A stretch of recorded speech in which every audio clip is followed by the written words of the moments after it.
At a time where the housing crisis is top of mind for many Haligonians, the HRM staff report is recommending an increase of 9.7% to your property taxes for the 2024-2025 budget. Yes, that's right. If you think your property taxes are already expensive enough, well, there's more increases coming down the pipeline, even though we're already one of the highest taxed provinces and cities across Canada. So in today's video, I'm going to talk about this proposal.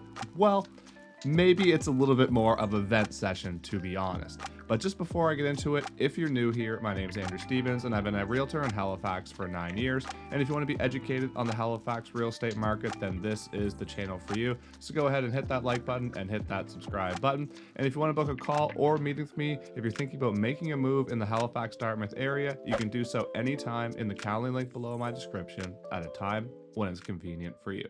So this is not yet officially approved. This is just a recommendation from the HRM staff to the budget committee. In fact, the original recommendation was 15%, and then it was downgraded to 9.7%.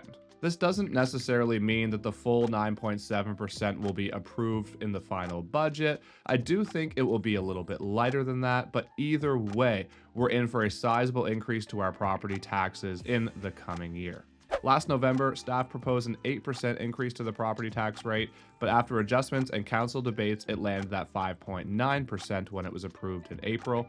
And the year before was proposed at 5.9%, and then it landed at 4.6% when it was approved. Now, I'm sure a lot of you watching this video have already seen this in the news, and I'm curious to hear, what do you think about this? I'd love to see some comments below. I'm really curious to see what people's take on this is. And from my perspective, one of the most frustrating parts about this is that we're already so heavily taxed, and we just keep adding to it and adding to it and adding to it, even though we're one of the highest taxed provinces and cities across the country. Not to mention we have some of the lowest wages, some of the highest cost of living, such as rents, utilities, and so on. So it's not like we're going from an extremely low tax rate and now we're upping it finally for the first time in years. This has been happening for years, and it just keeps getting piled onto the taxpayers year after year after year. So my big question is, where is the money going?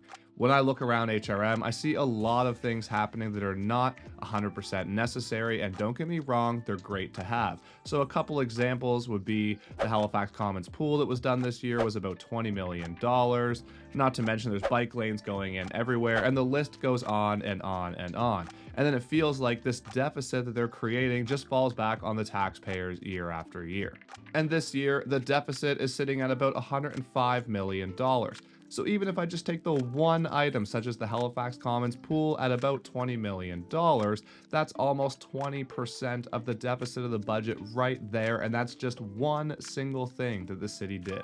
We just went through 2 or 3 years of the busiest real estate market in the history of Halifax. So this is a lot of development fees, not to mention the deed transfer tax as well. And over the last few years, with the rise in home prices, they're making more deed transfer tax than ever before, because this is 1.5% of the purchase price. So this is directly tied to sale prices, and sale prices have gone up about 50% over the last 3 years. So there's all kinds of income coming in to the municipality.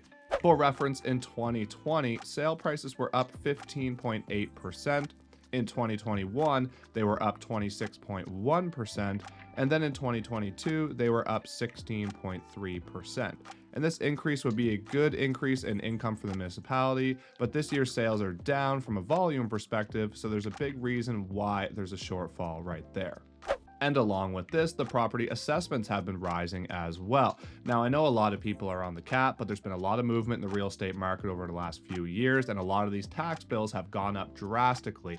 For example, on the 2 properties that I own in Halifax, my assessments went up last year by 28% and 20% on those 2 properties alone. The other frustrating part of this announcement to me is very simple. It's the lack of consistency through the different layers of government and the lack of them working together, quite frankly.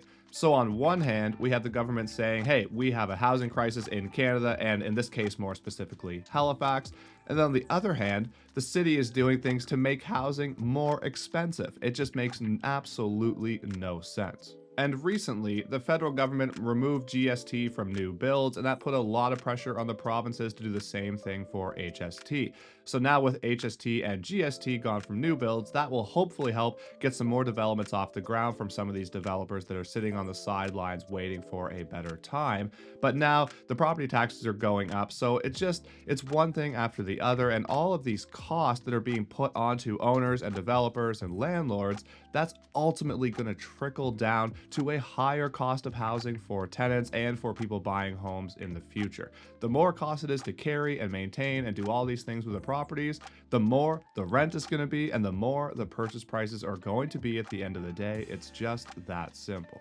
And keep in mind, this is all coming at a time where we need housing to be cheaper and we need more of it and we need more of it fast. So it just looks like this is more and more of a never-ending cycle. The province and the city just keep spending more and more money, and then they shove it right back in the taxpayers' faces every single year with the new budget. But I'm curious, what do you think about this? I'd love to hear about it in the comments below. And if you're still here watching and you got any value out of this video, all I ask is that you hit that like button and you hit that subscribe button. That way you won't miss any of my future content, and that'll help push this out to more people like you who may be interested in seeing content about Halifax, Nova Scotia, and real estate. And if you're still here watching, thank you so much for your support. I really appreciate it, and have a great day.